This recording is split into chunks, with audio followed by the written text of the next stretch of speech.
Hi guys! Ngayon po magluluto tayo ng ginisang munggo. Ito yung sangkap, munggo, pork, sibuyas, kamatis, bawang, spinach, mga pampalasa, mantika, at hipon. Umpisa natin, magpainit muna tayo ng kaldero. Isa ng kalan. Yan, painit lang po. Bakit kaya munggo? Niluluto lang pag Biyernes. Huwebes pa lang naman dito ah. So, gigisa ko muna yung pork para yung mantika. Yan ang mantika yung gagamitin natin.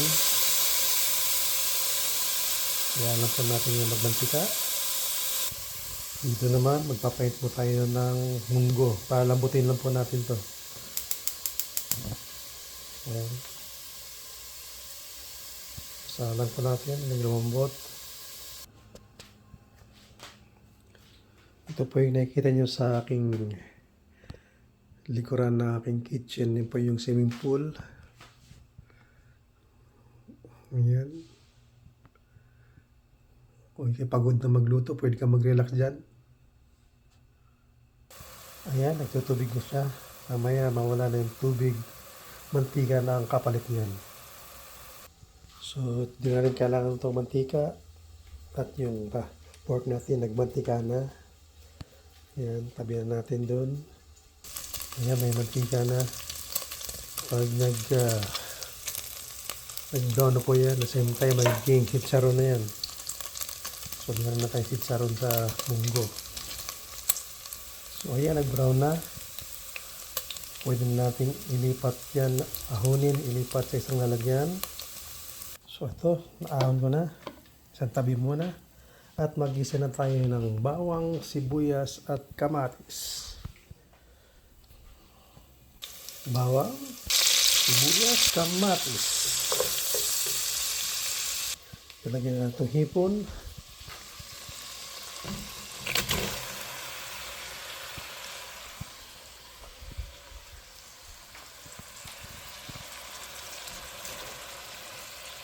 Ay, yung munggo, kumukulo na. So, yun po, namumula na yung ating hipon. So, lagyan na po natin ng panimpla. Lagyan po natin ng black pepper.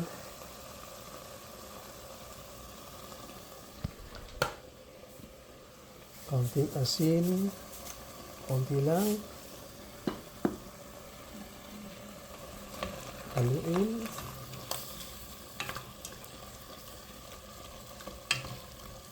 Isabayan natin yung baboy, naging chicharon na. Ito.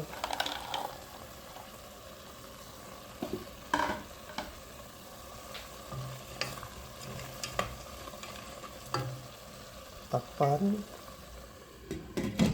At antayin kumulo ng mga ilang minuto. So, ayan na. Konting halo. So, pwede na ito natin lagyan ng tubig.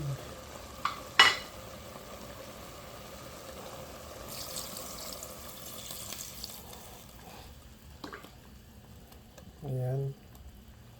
Pakulaan po natin yan.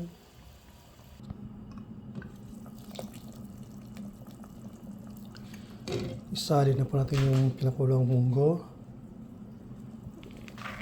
Ayan.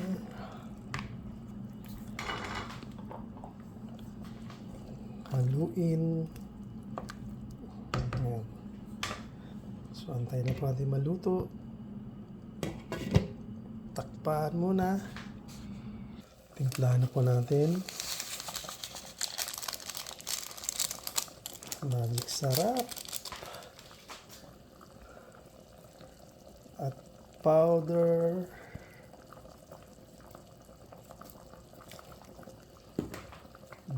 Beef bouillon. Ang nilagay po natin. Haluin. Ilagay na po natin ang gulay, ang spinach.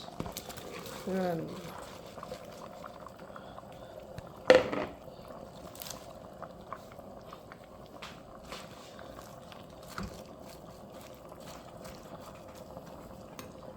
Takpan.